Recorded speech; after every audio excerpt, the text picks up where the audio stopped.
Hey everyone, it's Julie, and I have received a few requests for a walkthrough of this deck, and I am happy to oblige. It is the Tarot of Passing Showers by Valerie Chia.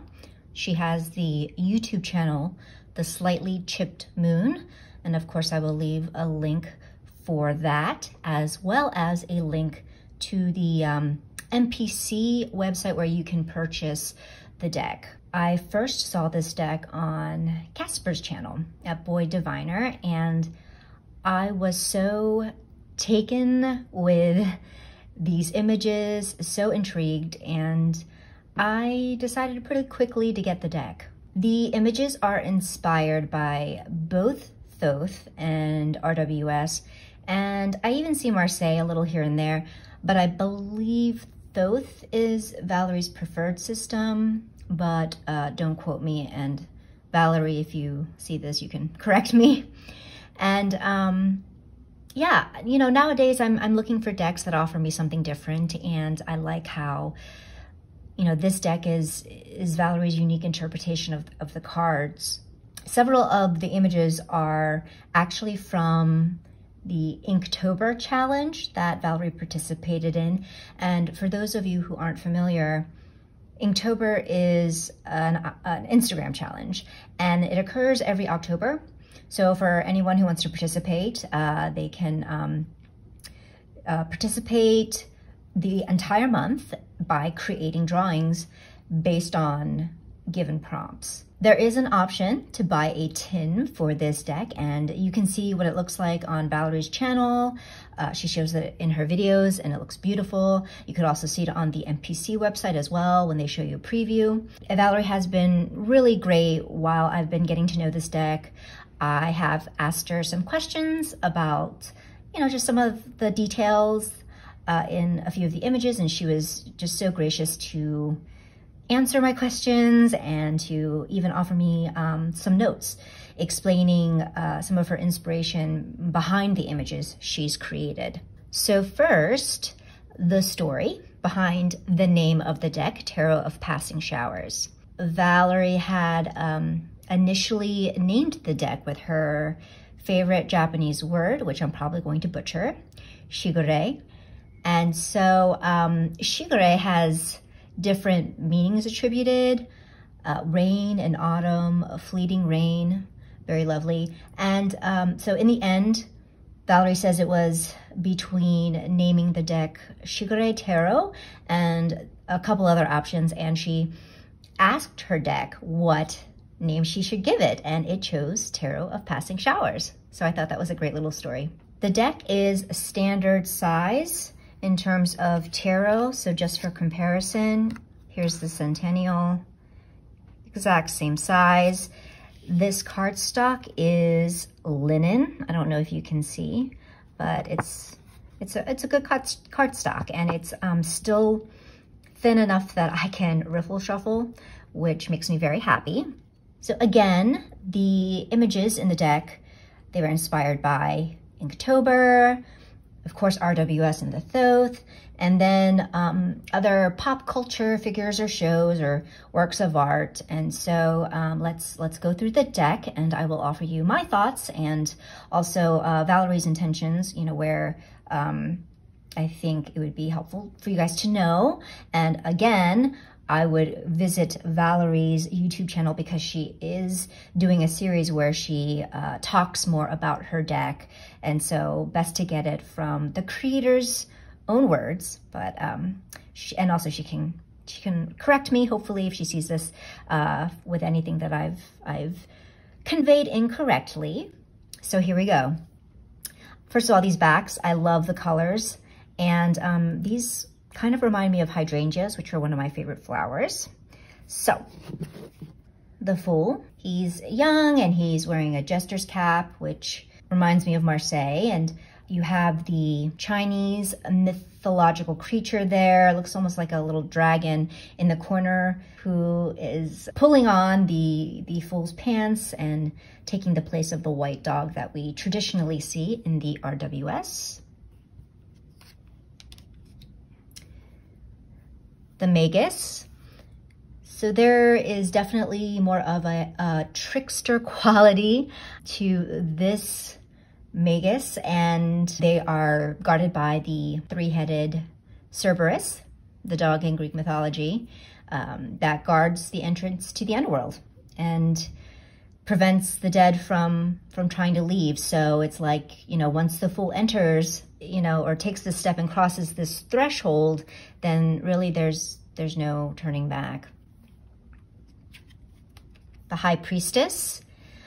I like how she's masked. She's got this large crescent behind her. You have the 3 moon phases, and she's leaning on the full moon. It's a very cheeky interpretation for me. The Empress. There is a 3-legged crow there, a depiction that Valerie says in her notes she remembers when visiting a Japanese shrine. I think it's a Shinto shrine, and she saw this 3-legged crow a lot in a crest that was there. So, you know, crow is meant to be a symbol of guidance and sun, and so I think it's very appropriate for this beautiful image of the Empress. Emperor. So he's definitely been through the trenches. He's fought alongside his soldiers, and what I really like about this depiction of the Emperor is that his face is still so gentle, and it's full of joy. Like he's made it. He's strategized, he's fought, and he's come out on the other side. We have the eagle ram helmet and a remnant of his armor that looks like a wing, which is like a nice compliment to his helmet. And Valerie notes that the Emperor is leaning on a crutch shaped like an ankh, which I didn't at first notice.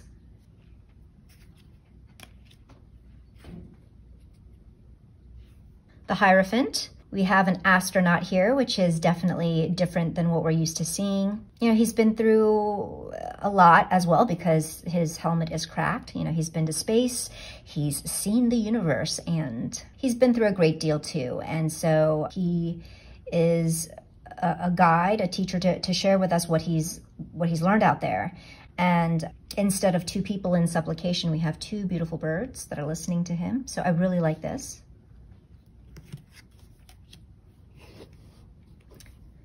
The Lovers. So one is in a skull mask, and she's painted like a skeleton, her arms you can see. And then the other is wearing a devil's mask. So in an odd way, the 2 kind of, you know, complement each other. So I really like this. Oops, sorry. Chariot. So we have the unicorn, and then we also have a boar. So the unicorn kind of being like more magical, and the boar being more earthy, and they're faced in opposite directions, and it's up to the charioteer to steer them. This is Adjustment, also known as Justice, in the position number 8, that I think is in the Thoth. By the way, I know really nothing about Thoth, so bear with me. My understanding is that, you know, well, justice is you know, about balance, and it's about fairness. And so we do see the feather, we see the sword, and I did ask Valerie about this right here, and she explained that it's her version of the Jack-in-the-Box, but instead of a clown, you have these Japanese demons that may or may not jump out at you. So you can see here the hand turning this lever right here. So, and then you've got the little demons right there. Very interesting. The Hermit is beautiful. We have the caduceus, which is the wand. It's the herald's wand that the god Hermes. He's the Greek messenger, so he's the one that holds that wand. And you've got the lantern with the light shining through the star. It's very beautiful. The Wheel of Fortune. deer's antlers. You know, the one side is dying and regenerating. Antlers do that every year. So I think this is a pretty appropriate symbol for this card. Strength. I really love this card. We have this Asian lion looking down at the woman from above, and you know, there's just this like radiance of sun in the background, and you know, the look of the woman, she just looks so gentle, and you can see the part of the lemniscate surrounding her head. So I think this is a beautiful rendition. The Hanged Man. The first thing I noticed about this is it was a little creepy for me, honestly, with, you know, the one eye open staring at me like that. But I kind of like it. I kind of like it. You know, he has the one eye open and he needs to, you know, remain there to earn the knowledge that he's after, to open up that other eye. And you know, this image doesn't really look all that relaxing, though. We have, you know, many other versions of the tarot where this card is meant to be about, you know, respite, about a needed pause. For me, I kind of see this as, you know, this is not some peaceful aerial yoga pose. It reminds me of the quote, "Knowledge is not without sacrifice."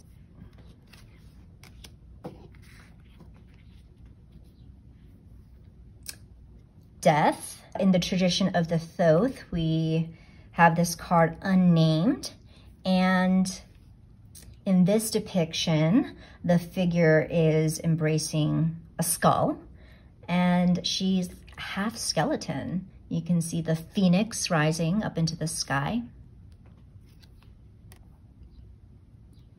You have art, or temperance, which is all about balance, alchemy. So we've got the fire and the water, and it's creating the rainbow, and that illustrates the alchemy. And you know, this figure is in a pose, like a balancing pose on one leg, and to the right we have arms in the light as well as arms in the shadow. So I really like this. This is a great devil, in my opinion. For me, this was definitely fallen angel vibes. Fallen angel, you know, looking down in the dark, and you've got this face staring back at him. The Tower. So Valerie likes blood, and if you don't like blood, then maybe this is not the deck for you, because there will be more blood, and I'm down with it. I'm just giving you a hard time, Valerie. So I mean, there's really no confusing this interpretation. If I were to draw this card, I would know that I am fucked. I absolutely adore this Star card. It's just soft and it's gorgeous. The purples are beautiful. Yeah, I love this depiction of this elven girl with this unicorn. I really feel like you can't go wrong with unicorns.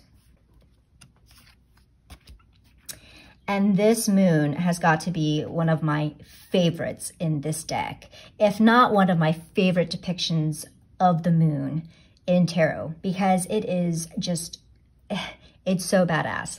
I mean, you have wolves here, or, you know, like the silhouette of wolves or an allusion to wolves, and you've got the full moon behind the figure. She's masked, and I don't think that Valerie intended this, but it definitely gives me BDSM vibes, which, you know, I think is kind of appropriate for this card too. That's another way you could read it. You know, the dual nature of the wildness and the restraint with the leash there. I mean, it's just, and her outfit, I would love to wear that outfit for Halloween one day. So it's great. I really like this one. The Sun. So here we see the mythical figure of the nine-tailed fox, called the kitsune in Japanese, the gumiho in Korean, and I'm afraid I don't know the Chinese term. But according to myth, depending on you know, the culture, if the kitsune is regarded as, or the nine-tailed fox is regarded as more of a positive force in that culture, this is then very appropriate, because the more tails a kitsune has, the more enlightened and wise they are. The Aeon, or Judgment. This takes place in a grave, and we have an angel that is holding out the light for all the lost souls right here. And the Universe. We have a figure gathering up her hair, and from the snake's mouth, he's like opened up this, the way I saw it is that, this snake has kind of opened up this new portal on this figure's back. Valerie in her notes said that this was an Inktober piece, and it was called Haunted Dimension. So it's like a play, a pun on the word demon.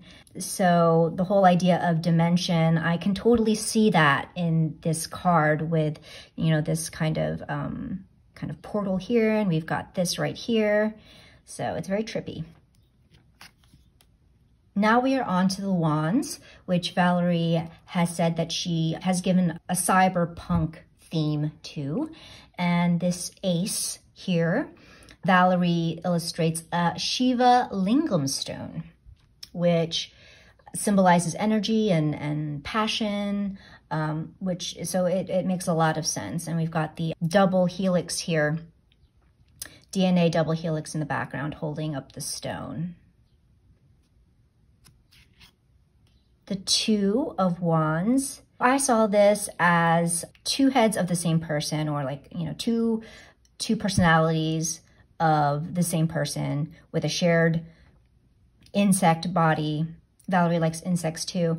They're facing in opposite directions, and they're kind of showing the split personality, because you have the one on the right, he's got the glasses on and he's kind of ruled by intellect, but then you've got the other ruled by more primitive urges, which is why he has the muzzle on. And, it's a question of this duality and also, which side is going to prevail in a certain situation.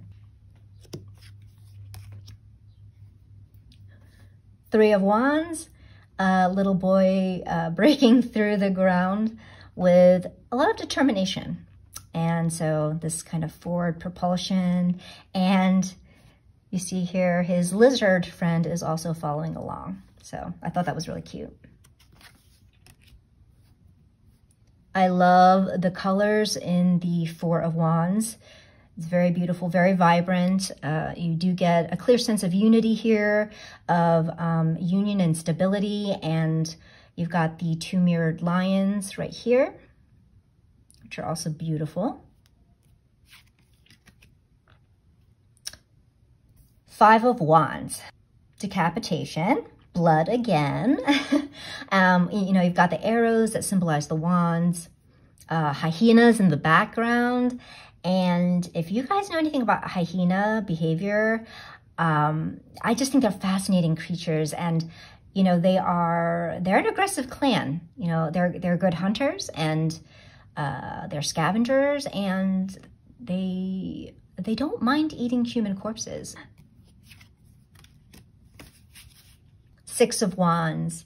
So we have the figure riding on the back of, it looks like a wolf. I'm thinking these are a pack of wolves or wild dogs, surrounded by the rest of the pack, kind of like they're her kin. And she's breathing this fiery energy, and there's hands in the background reaching for her, as if they want to touch her, if they want to feel her magic. So I feel like the spirit of this image is very much in tune with, what we are familiar with the traditional meaning of the Six of Wands.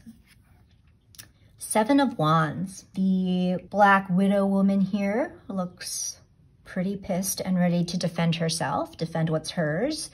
So, if you know what's good, you will not cross her and her pet spiders. The Eight of Wands. You can definitely feel the movement and the energy with this image, and again, the colors. And Valerie says that this image is inspired by the Thoth. The Nine. So this figure is pretty bloody, and yet still, you know, he's in fighting stance, and he's also smiling with this kind of confidence that he's just not giving up. And so I actually really liked this. And I learned afterward that this figure, according to Valerie, is called a church grim, which I had never heard of before. So a church grim is a guardian spirit of churches, and they take a form of a black dog to ward off evil spirits. So I thought that was great. I really like how she infuses, you know, the manga and kind of anime feel to this deck and the pop culture she loves. 10. The person in this card is definitely overcome by the creepy crawlers.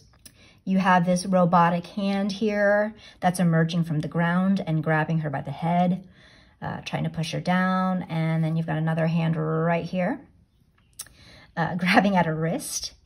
And Valerie says she used the Ten of Wands from the Thoth as the theme for this card. So the keyword, the Thoth keyword for this card is oppression. But I think that the RWS interpretation of the Ten of Wands can work here too. And then we have the Page, a young person here, and he's holding this ball of fire, or it could be a she. They're holding this ball of fire, but it's not a fire he's created. If you can see this little lizard here, the lizard friend has ignited the fire. So I think that's just really funny. It's really cute. The Knight, it's very fiery and passionate. You can see he's moving fast. His head is raised to the sky, and he's got his feisty black cat right here as well.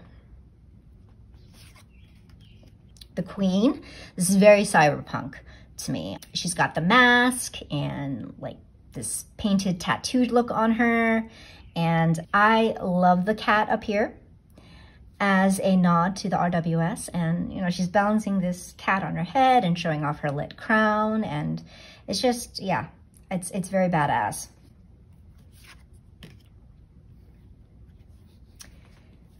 And then we have the King of Wands. Vampire with blood dripping from his lips, and he is sucking the life out of, I'm not sure what that is, something. At the same time, he's kind of giving you this come hither look, which I think really works well for the King of Wands. Now on to the cups. You're going to see a lot of just mer people and aquatic inspired imagery for the cups. So the ace here, it's, you know, I think pretty self-explanatory with the sea being very open and very vast, and the beautiful rainbow here and the lotus flower. Two of Cups, again, loving and playful. You've got the two people, and then you've got these two dolphins here. 3. Instead of 3 women, as we see in the RWS, we have a woman and 2 penguins, which I love. Then you also have 3 kind of like orbs here with water cascading down. So I think this is a nice, playful interpretation. So this one, I definitely had to look at Valerie's notes because it's very intriguing.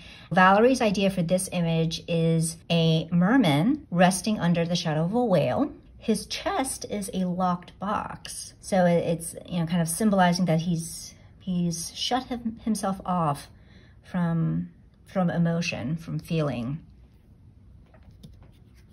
5, we have a merman that is just covered in this slime, you know, kind of stuck in this bog of negative emotions. And, you know, meanwhile, there are still signs of life emerging, and, you know, signs of life that are surrounding him. So I really do like this rendition. The 6, just look at her. She looks so happy and youthful.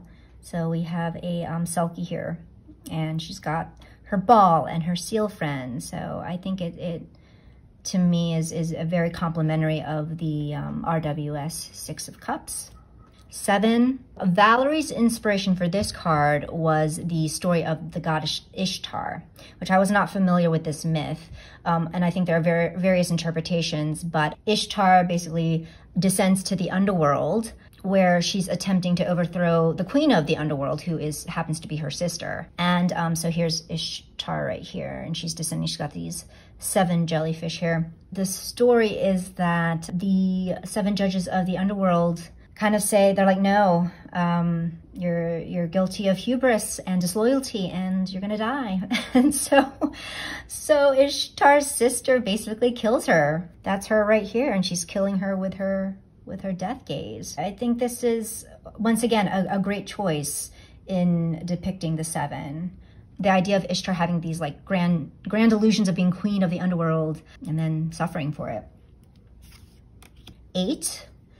This is a merman he's kind of pouring out of this cauldron, and he's now free. He's been stuck there a while, so I don't know if you can see, this is kind of a broken cauldron.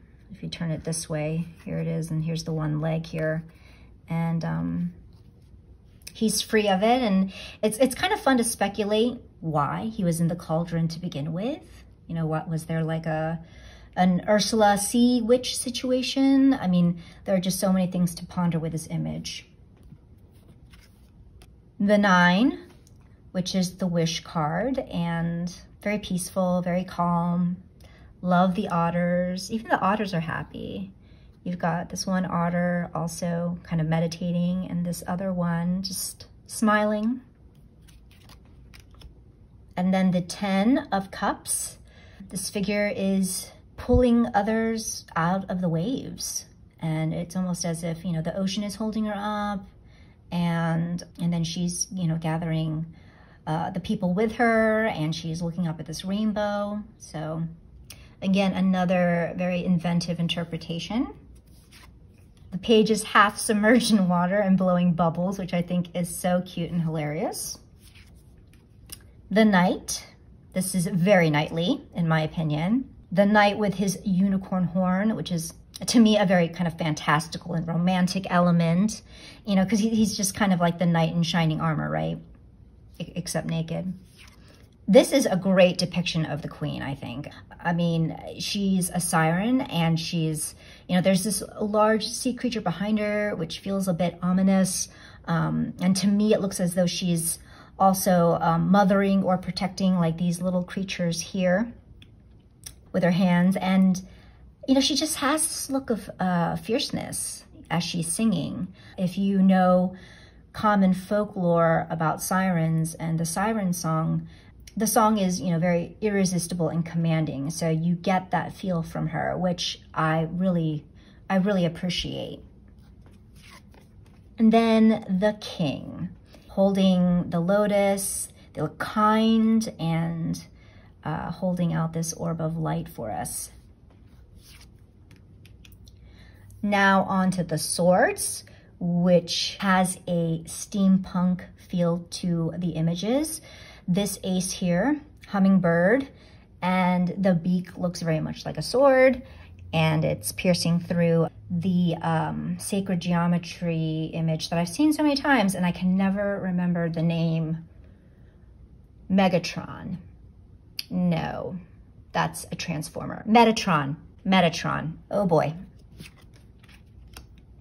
The 2.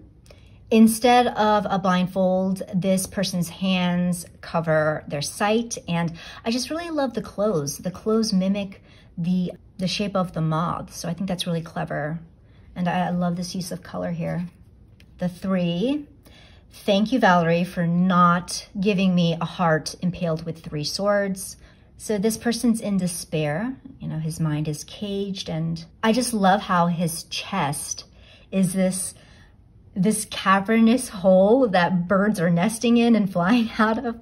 And you see that he holds a key in one hand. The other, right here, it happens to be a dandelion, from what I read in Valerie's notes. I personally associate the dandelion with like sun and hope. So I think that's, again, it's quite nice to have that kind of, that hint of hope in a card that's usually pretty depressing. 4 of Swords. This figure is tired, and so he's resting and doesn't care where, and he doesn't care that people are milling around him. It doesn't even faze him. He has been through a lot, and he is going to rest. So when I first saw this 5 of Swords, the first thought I had was the mask of the plague doctor, but beautiful, right? Because usually the plague doctor mask is pretty freaking creepy, but this is so beautiful actually. And you know, she's got her hand towards the snakes. You know, is she warding them off? Or maybe she's working her magic to overtake them. Or maybe she's reaching out in kindness. So this 6 of Swords reminded me immediately of Buddha. In one of the many stories, Buddha is outside meditating, and you know, he's in pursuit of enlightenment, so he continues to sit and meditate, and he's outside, you know, rain or shine. And at one point when it's raining, there's this huge cobra that comes up from behind and hovers over him to shield him from the rain. So that's what I first thought of. And then afterwards, when I went to read Valerie's notes, I was like, yes, I'm on the right track.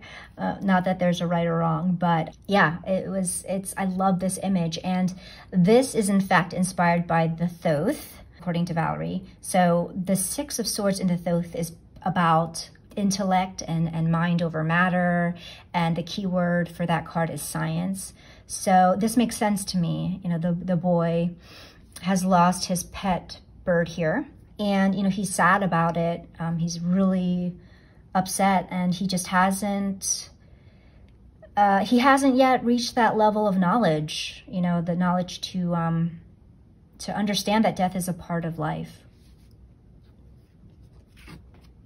7, we have a man with his face in half shadow, and you know, there are peacock feathers displayed out right here in the front, but then behind him there's this vulture. So it's for me, it felt definitely very kind of sinister. The figure in the 8 is bound, and you know, she's peeking through her hands, as you can see, so she's not completely blinded, and she's wearing these rings that are eyes. So there are like a lot of eyes in this card. You've got the eyes on her rings, her own eyes peeking through her fingers. You have the peacock eyes, and then you've got the shears in the background that could be used to cut her free, set her loose.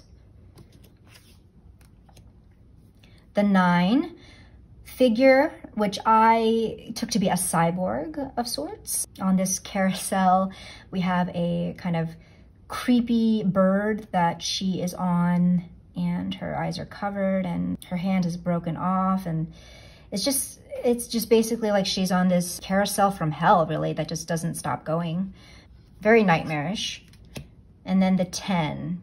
This pilot has completed his mission, and maybe he even died because of it, but you know, his body is severed and he's done.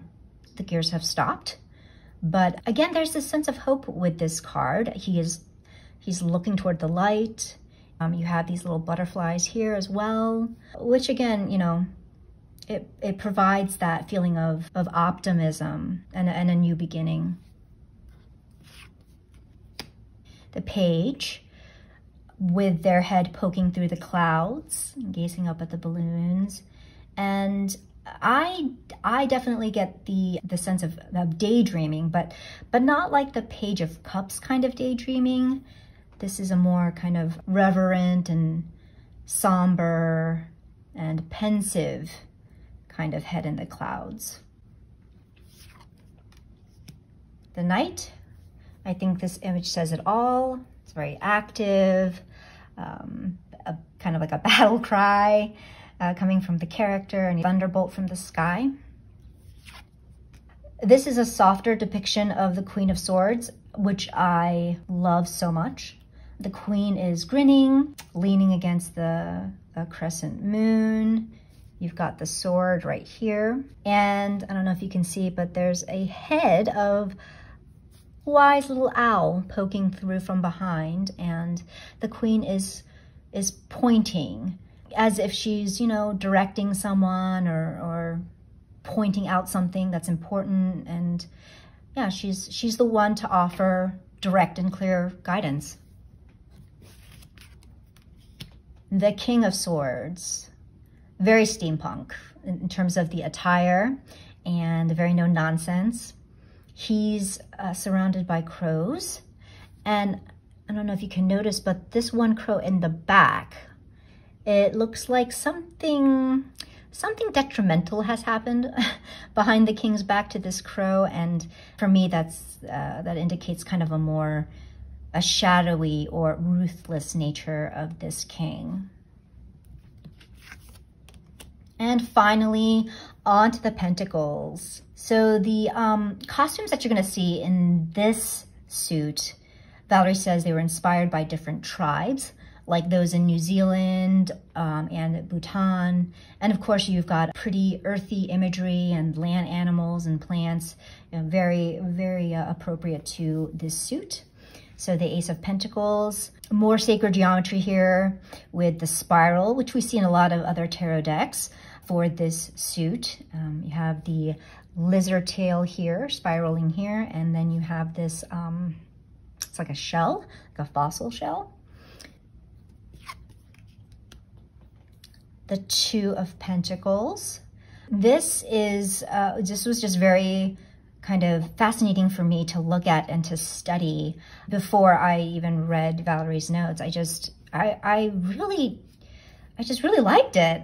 Just the whole feeling of balance and duality here again, of life and death. We have the figure holding a skeleton, which normally would seem pretty, I don't know, pretty gory and repulsive, but it's not. It doesn't feel that way to me. And you have, you know, flowers down here coming out of the skeleton. You have this yin and yang. These are two bunny rabbits that are shaping a yin and yang, which I learned later is in the Thoth, Two of Discs. I think it's really pretty.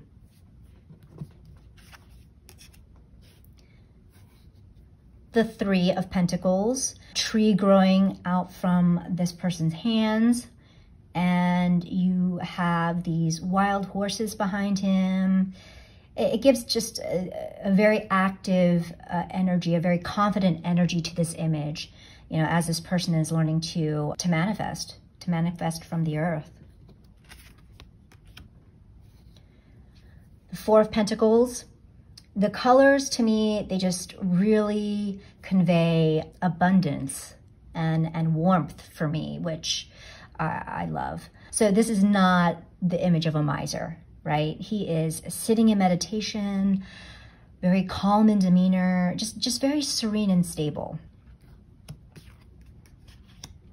The Five. The two figures here are, I perceive as naked.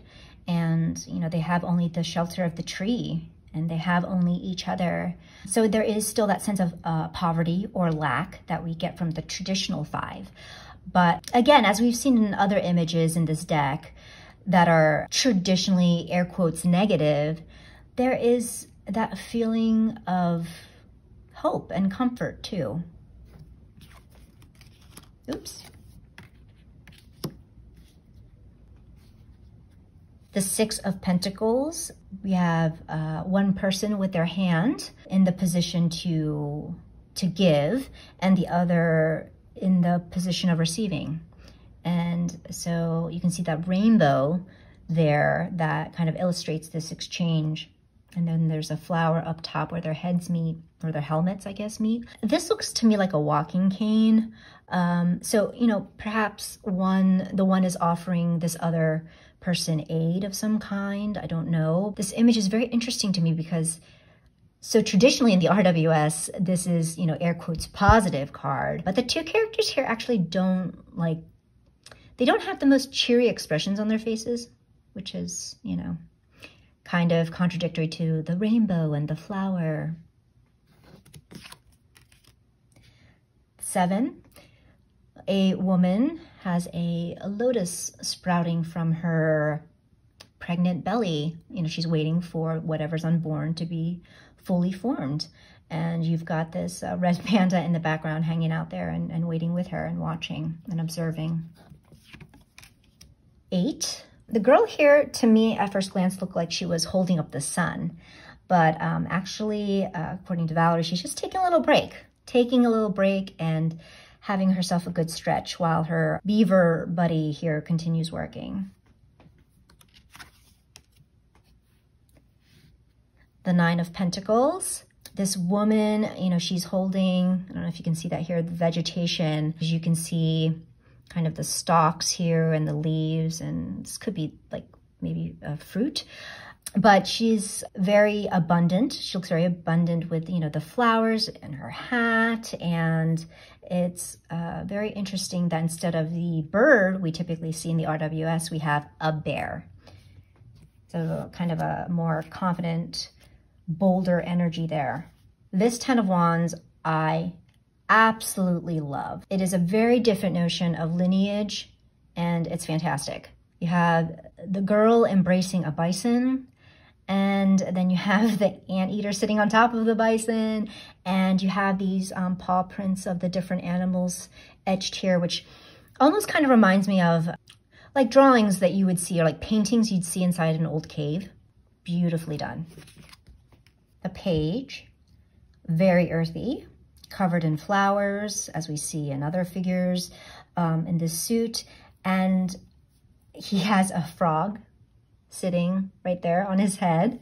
And the page is gazing into an orb that shows a triskelion. So we come back to that spiral motif that we see in the Ace of Pentacles. The Knight. They're holding what looks like a stone or a rock. From it is this small plant just beginning to grow. And this looks like maybe like a boar that is beside the Knight. And so we definitely get the kind of sturdy and steady and focused energy with this Knight. The Queen, very pretty. She has her face and hands outstretched to the sun as if she's, you know, just soaking it in. This goat right here with the long twisted horns, Valerie says, you know, it's based on the Thoth, so she's kind of paying homage to the Thoth depiction of the Queen of Discs. And then finally the King. Very lush, beautiful colors once again.